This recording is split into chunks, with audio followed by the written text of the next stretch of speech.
The throne was his, but the weight of a kingdom rested on his shoulders. Solomon, son of David, had just become king over Israel. He wasn't a seasoned warrior or a proven leader. He was young, humble, and fully aware of his limitations. One night, something extraordinary happened. God appeared to Solomon in a dream and gave him a divine invitation. Ask for whatever you want, and I will give it to you. Imagine that. The creator of the universe offering you anything: power, wealth, victory, long life. But Solomon didn't ask for riches. He didn't ask for revenge against enemies. He didn't even ask for protection. Instead, he asked for wisdom. Not the kind of wisdom you find in books, but a discerning heart, the ability to govern well, to know the difference between right and wrong, and to serve his people with justice. That simple request changed the course of his life. God was so pleased with Solomon's choice that he gave him more than he asked. Along with wisdom, God poured out riches, fame, peace, and favor, more than any king before or after him. That's not just generosity, it's a spiritual principle. When you seek the right thing first, the rest follows. Solomon's rise to prosperity wasn't based on talent alone. It was the result of a decision rooted in humility and purpose. He knew that without wisdom, wealth would become a curse. But with understanding, even the smallest resources could be multiplied.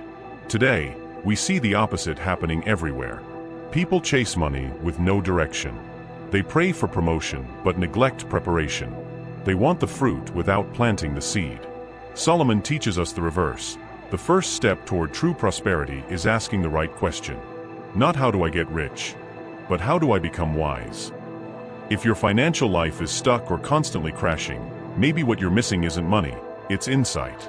Maybe, like Solomon, you need to stop and ask for something deeper than numbers in a bank account. Maybe you need clarity, discernment, a new way of thinking. Because real wealth doesn't start with what's in your wallet, it starts with what's in your heart. When God gives wisdom, He's not just giving information, He's giving structure. And with structure comes stability. With stability comes growth. And from growth comes provision that doesn't fade with time. That's why Solomon didn't just become rich, he became remembered. His legacy wasn't built on gold, but on truth. And his writings, recorded in the book of Proverbs, still echo with power today. Among them is one simple verse that contains one of the greatest truths about money. A principle that, if followed, can lift anyone out of poverty. It's not a financial hack. It's not a shortcut. It's deeper. And it works because it's eternal. Solomon wrote hundreds of proverbs, short phrases packed with truth. But hidden among them is one that almost no one talks about. It's not flashy. It doesn't promise instant miracles. And maybe that's why most people skip right over it. Yet this one verse holds a financial key that could change anyone's life. Wealth gained hastily will dwindle, but whoever gathers little by little will increase it. Proverbs 13:11. This isn't just good advice, it's a warning and a strategy in the same breath. Solomon was speaking to something deeper than just money. He was addressing our mindset, our expectations, and our desire for quick results. We live in an age of speed. Fast food, fast loans, fast fame. Everyone wants more faster. And in that rush, people fall for the same traps, schemes that promise overnight wealth, offers that sound too good to be true, and shortcuts that lead straight to disappointment.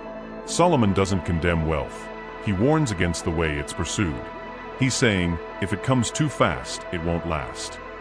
Think about lottery winners, sudden inheritance receivers, or people who go viral overnight. Most of them end up worse than when they started. Why? Because money without maturity is a setup for destruction. Solomon understood that sustainable prosperity doesn't come from a lucky break. It comes from a steady process. He who gathers little by little will increase it. That's the key. It's not about making a fortune in a day. It's about being faithful with what you have today. That principle is timeless. Build slowly. Grow consistently. Don't chase the shortcut. Build the foundation. God designed life in seasons. You plant, you water, you wait, and then you harvest. If you skip any step, the crop fails. The same goes for money. True wealth is not built on moments, it's built on habits. And here's the tension, it feels boring. It doesn't feed the craving for instant success, but it works.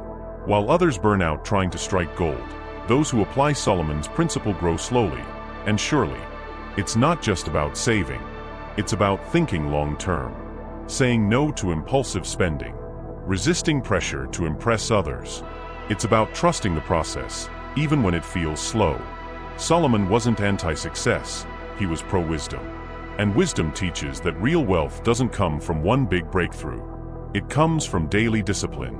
Most people fail financially not because they didn't make enough, but because they didn't respect the power of a little at a time. So if you want lasting prosperity, stop chasing fast money. Start choosing faithful steps.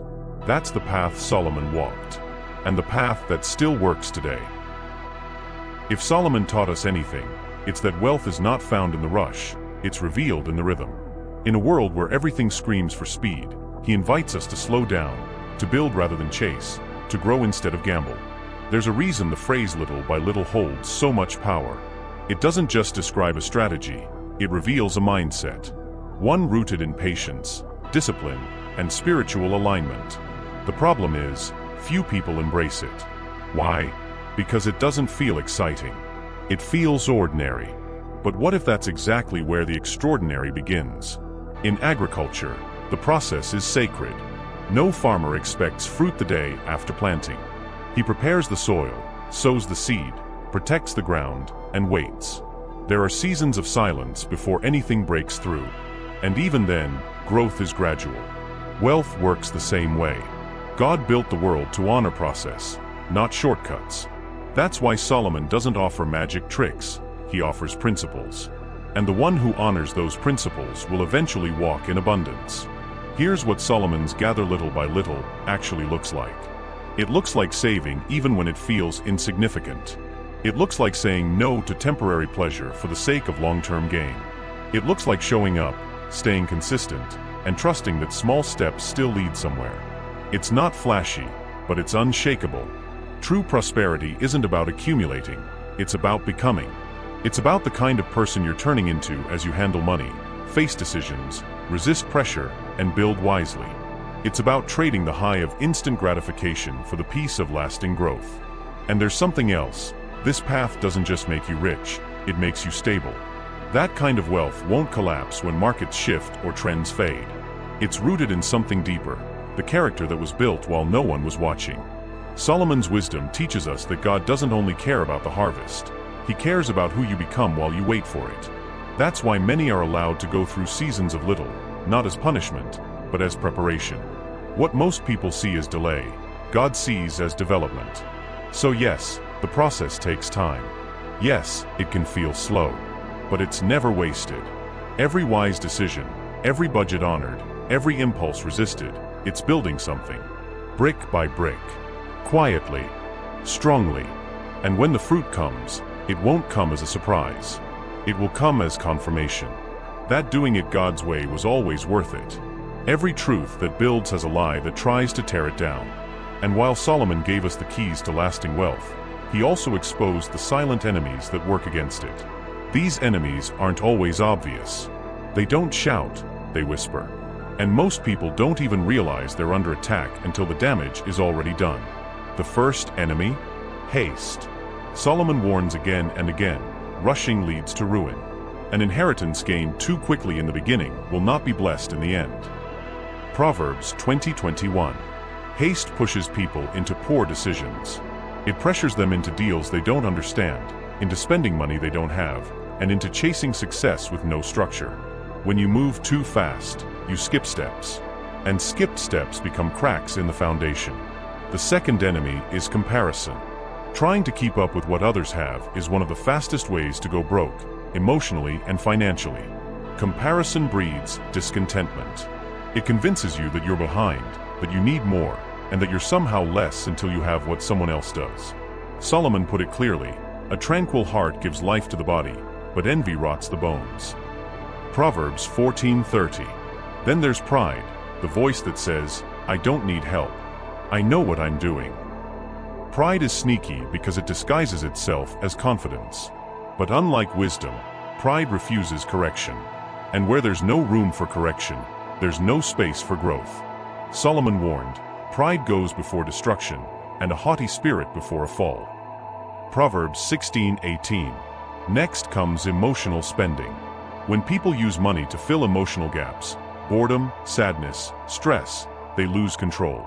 Purchases become reactions instead of decisions. And while a new item might offer momentary comfort, it creates lasting imbalance. There's also the enemy of impulsiveness, the inability to pause, to think, to wait. Our generation calls it treating yourself. But when self-indulgence becomes a habit, you're not treating yourself, you're sabotaging your future. Each of these enemies is subtle. They rarely show up all at once. They creep in slowly, hidden in routines, disguised as normal behavior. But over time, they eat away at everything Solomon taught us to build. That's why financial wisdom isn't just about knowing what to do, it's about knowing what to resist. And resisting these inner enemies is part of walking the path of steady, God-honoring growth. Solomon didn't become rich because he avoided every mistake. He became rich because he feared the Lord, listened to counsel, and built with understanding. That same wisdom is available to us today, but only if we're willing to confront the behaviors that keep us stuck. These enemies don't leave on their own. You have to name them. You have to face them. And then you have to replace them with patience, discipline, humility, and trust. Because once those inner battles are won, nothing outside of you can stop what God wants to build through you. At the center of Solomon's life wasn't just gold or power, it was wisdom. And through that wisdom, he built a kingdom that stood strong, not just in material wealth, but in legacy. He didn't stumble into prosperity. He aligned with principles that God honors: patience, stewardship, and discernment. That's the real treasure, and it's still available today. One of Solomon's greatest insights wasn't just how to grow wealth, but how to keep it. Wealth gained hastily will dwindle, but he who gathers little by little will increase it.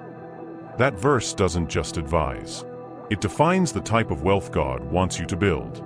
We live in a culture obsessed with instant results. But Solomon's wisdom cuts through the noise. The fastest way isn't always the wisest. And what comes too easily often leaves just as easily. The truth is, real prosperity isn't only about what's in your hands. It's about what's in your head, and more importantly, what's in your heart. God's plan for your finances is never just to make you rich, it's to make you whole. When you gather slowly, you grow deeply. When you build patiently, you build something that lasts. And when you operate in wisdom, you don't just gain wealth, you gain peace, stability, and influence. Think about it, money without direction leads to stress. But wisdom brings clarity. It gives you the ability to see beyond the moment, to invest in what matters, and to walk in contentment, even while you're still growing.